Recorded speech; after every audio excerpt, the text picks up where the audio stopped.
Com relação a fósforo, vamos lembrar o seguinte, fósforo, pensando em resina, o mínimo de fósforo para termos produtividade satisfatória seriam 15 miligramas por decímetro cúbico. Tá? No caso do melt, vai depender muito exatamente da textura do solo. Não daria para a gente fazer sem conhecer a textura do solo, não dá para a gente definir exatamente quanto que seria importante. Mas o que nós podemos lembrar seria o seguinte, ó, que a recomendação de fósforo no solo seria em torno de 80 a 90 quilos de P2O5. Esse seria o normal que se tem trabalhado, né? Porém, recomenda-se como dose de starter, como dose de arranque, pelo menos 25 a 30 quilos de P2O5 no suco de semeadura, seria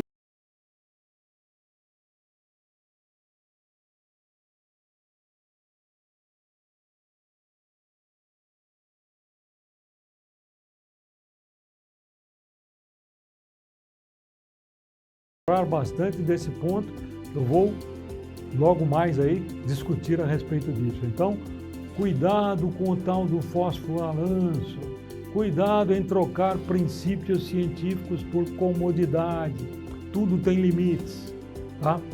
E vou mostrar para os senhores exatamente isso dentro do aspecto fisiológico, tá? Até pouco tempo atrás, todo mundo achava que a água entrava na planta de forma passiva, tá? E evidentemente que isso não poderia ser real, porque evidentemente que a planta tem que selecionar o que entra e o que sai. Evidentemente, principalmente, com isso teria chance de ter possibilidade de entrar também micro-organismos junto com a água, tá? Então hoje nós sabemos que na verdade existem canais de água, e esses canais de água são constituídos por uma proteína com alta afinidade por água chamada de aquaporina. E essa aquaporina precisa funcionar, ela precisa ser estimulada para abrir ou fechar, para permitir exatamente a entrada da água. E essa aquaporina, existem várias condicionantes para proporcionar a abertura e fechamento das aquaporinas. Mas um dos mais importantes é exatamente o ácido abscísico. E esse ácido abscísico, exatamente, ele é produzido quando a planta estiver exatamente numa condição de estresse.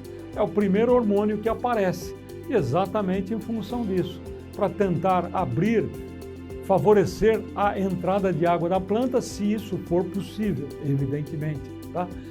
Então, outro micro-organismo que pode ajudar também nessa abertura das aquaporinas, porque estaria relacionado também com a síntese bastante significativa de ácido abscísico, é o famoso Bacillus aryabhatae, que foi recentemente aí transformado em produto comercial, tá? E juntamente então, através da ação de Bacillus aryabhatae, produzindo ácido abscísico, mais estresse hídrico, que naturalmente vai produzir o ácido abscísico, tá? Juntamente com disponibilidade de fósforo no solo, nós vamos ter a abertura das aquaporinas ou dos canais de água. Como que isso acontece? Olha aqui, trabalho relatado por Theis e Zeiger mostra bem isso. Ó. Quando foi saturada a solução do solo com o nitrato, olha quanto de água entrou aqui, de microlitros por hora no fluxo no xilema. Quando colocou enxofre, né, sulfato, melhorou um pouquinho, mas não tem diferença estatística. Mas quando o fósforo apareceu na jogada, triplicou a quantidade de água que a planta conseguiu absorver. Por que isso? Vamos direto lá na conclusão. Aqui, ó, o fluxo hídrico pelo xilema depende do fornecimento de fósforo, pois a atividade das aquaporinas depende dos processos de fosforilação e desfosforilação. Resumo da ópera: fósforo longe da raiz, a planta tem dificuldade para absorver água. Vou repetir: fósforo longe da raiz, a planta tem dificuldade para absorver água. Por isso que quando nós colocamos fósforo a lanço num ano seco, principalmente na fase inicial, é exatamente tudo de bom. A planta entra numa situação extremamente dramática, tá? E aí dificilmente, muitas vezes, ela vai se recuperar exatamente disso, visto que a produção de raiz é bastante limitada em termos de período no início do ciclo das plantas, tá? Muito bem. Continuando, só lembrando mais uma coisa.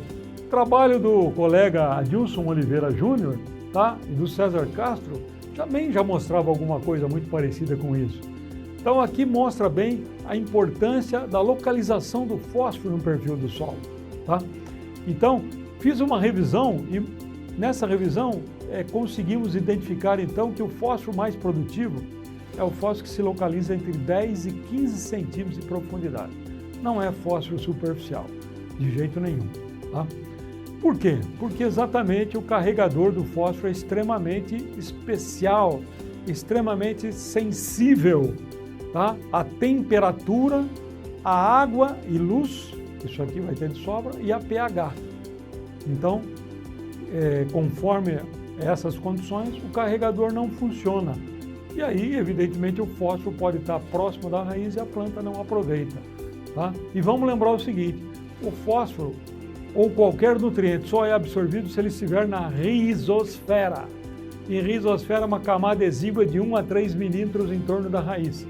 Se o fósforo estiver a 1 centímetro do lado da raiz, ele não vai ser absorvido de uma maneira imediata.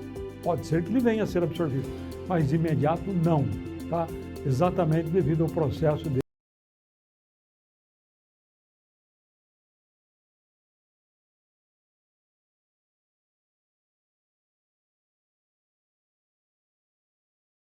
interessante. Foi feito aqui essas zonas de alta produtividade em função exatamente das quantidades de fósforo disponíveis no solo. Aqui na camada de 0 a 10, na parte de baixo aqui da tabelinha, e de 10 a 20 aqui na lateral da tabelinha.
Muito bem.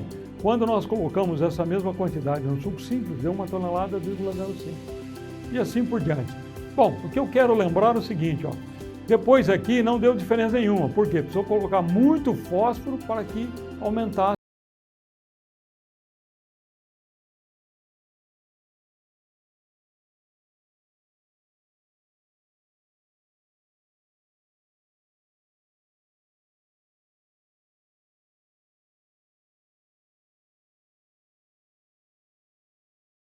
Nada de... Isso aí é uma questão lógica, né?